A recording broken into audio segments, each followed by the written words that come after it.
Halos lahat ng kabataang artista ngayon ay nangangarap na masampal na nag-iisang Diamond Star na si Maricel Soriano.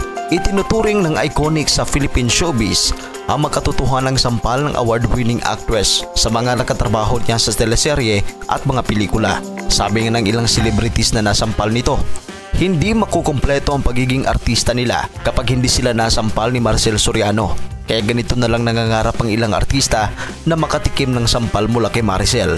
Kaya sa videong ito, ibabahagi ko sa inyo ang 10 mga artista na hindi malilimutan ang masampal na nag-iisang Maricel Soriano. Number 1. Vice Ganda. Pinatunayan ng unkabogable star na si Vice Ganda na malakas at sobrang sakit ng masampal ni Maricel Soriano. Ito nangyari sa pelikula nilang Girl, Boy, Bakla, Tomboy na ipinalabas noong 2013. Dumugo nga raw ang bagang niya matapos siyang masampal ng napakalakas ni Maricel.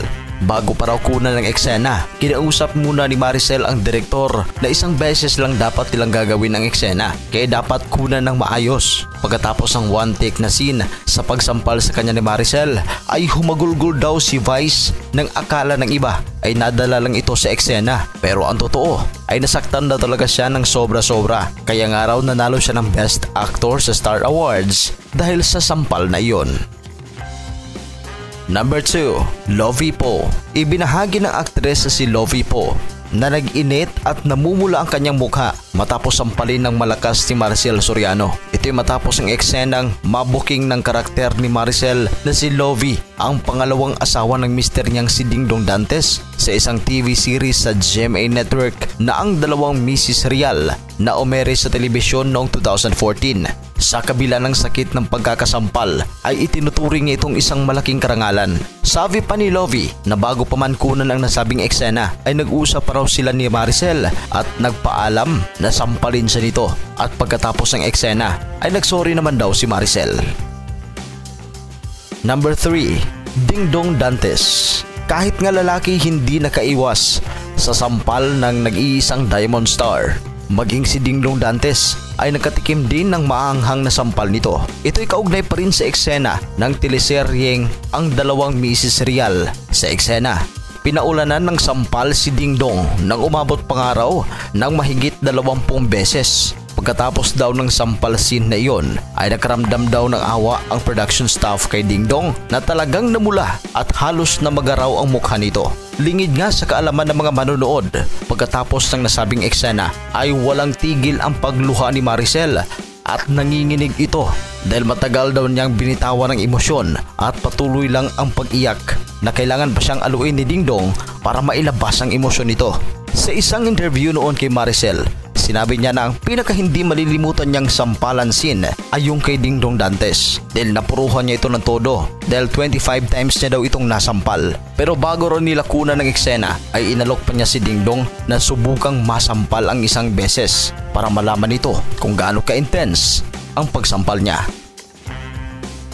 Number 4. Janice De Belen.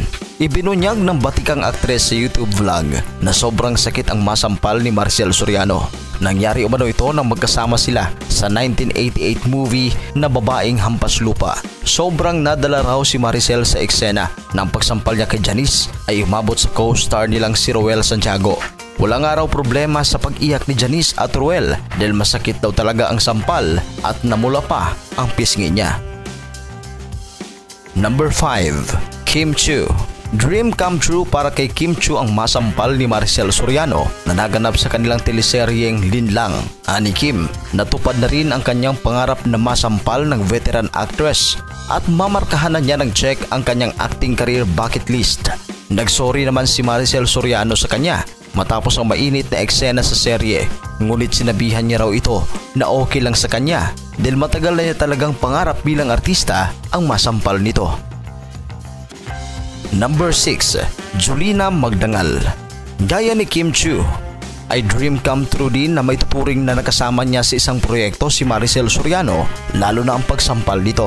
Hindi naman malilimutan ni Julina ang pagkakataon na siya ay sampalin ni Maricel sa isang pelikula noong 1998 na pinamagatang Kung Ayaw Mo, Wag Mo. Ayon kay Julina na talagang makatotohanan ang sampal nito dahil napakasakit.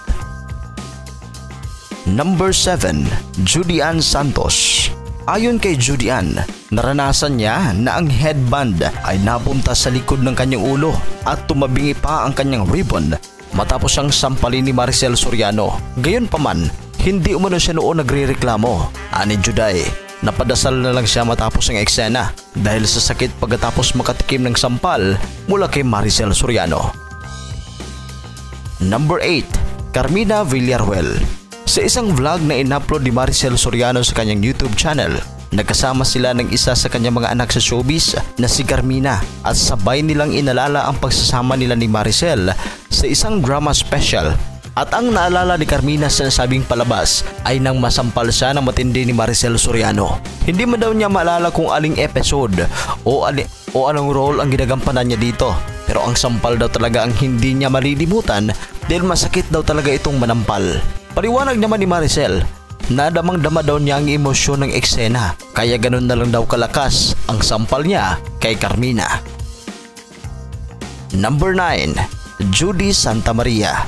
Gaya ng ilang mga artista, pangarap din daw ni Judy ang masampal ni Maricel Soriano at nangyari nga ito sa isang mainit na eksena sa teleserye nilang Ang Sayo Ay Akin ng ABS-CBN. Sa eksena ay sinampal ng karakter ni Maricel ang anak niya na ginampanan ni Judy matapos aminin ang kasalanan niya sa kaibigan kaya nasampal niya ito ng pagkalakas-lakas. Kahit nga raw ang manonood ay ramdam ang lakas ng sampal dahil kitang-kita ang reaksyon ni Judy na parang natigilan pa bago nakareact.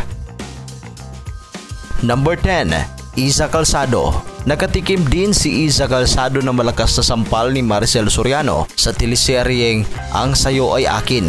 Nagtrending nga noon ang video ng eksena niya kung saan sinampal ni Maricel si Iza na ayon sa netizens, kitang-kita raw ang matinding sakit sa mukha ni Iza pagkatapos ang matinding sampal mula kay Maricel.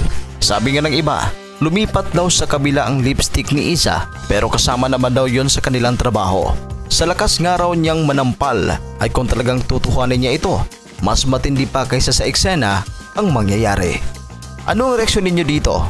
I-comment yan sa baba. Para mapanood naman ang ating mga top viewed videos, bisitahin ang ating YouTube channel at mag-subscribe.